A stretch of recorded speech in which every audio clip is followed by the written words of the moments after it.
Sejarah Kesultanan Pajang.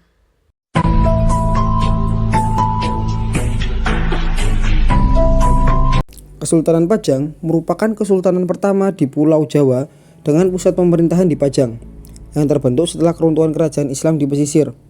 Awalnya, Ki Ageng Menggeng menggantikan Andayaningrat setelah terjadinya perang antara Majapahit dan Demak.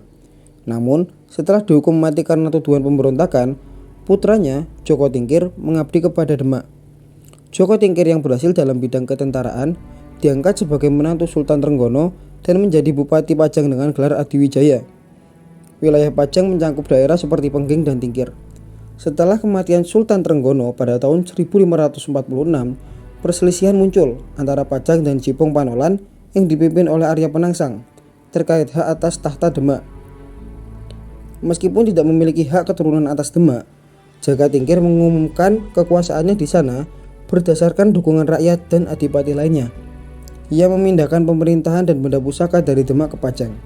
Di sisi lain, Sunan Prawoto, pewaris sah, memilih untuk tidak mengambil alih tahta dan menjadi priai mukmin. Jaka Tingkir dengan dukungan Ratu Kalinyamat berhasil mengalahkan Arya Penangsang. Ia kemudian merebut tahta Demak dan mendirikan Kesultanan Pajang, menjadikannya entitas baru di Jawa. Raja-raja Kesultanan Pajang. Puncak kejayaan Kerajaan Pajang terjadi pada masa pemerintahan Sultan Hadiwijaya yang berkuasa kurang lebih selama 15 tahun. Pada masa pemerintahannya, Kerajaan Pajang mencapai wilayah Madiun, Blora, dan Kediri. Pada masa kejayaannya, sektor pertanian mengalami perkembangan, berupa pertanian sebagai mata pencaharian utama di Kerajaan Pajang. Perkembangan di bidang pertanian didukung letaknya yang berada di dataran rendah, mempertemukan Sungai Pepe dan Sungai Dengkeng, sehingga menjadi lumbung beras utama di Pulau Jawa. Yang kedua adalah Pangeran Benawa atau Prabu Wijaya. Pangeran Benawa menang pertempuran atas Arya Pangiri lalu dinobatkan sebagai Raja Kerajaan Pajang yang ketiga dengan gelarnya Prabu Wijaya. Kekuasaannya tersebut hanya berlangsung singkat karena Prabu Wijaya lebih memilih menjadi penyebar kepercayaan Islam. Pada tahun 1587, pemerintahannya berakhir tanpa meninggalkan putra mahkota seorang pun. Pada akhirnya, kekuasaan justru jatuh ke Raja Sutawijaya hingga Pajang dijadikan menjadi negeri bawahan Mataram.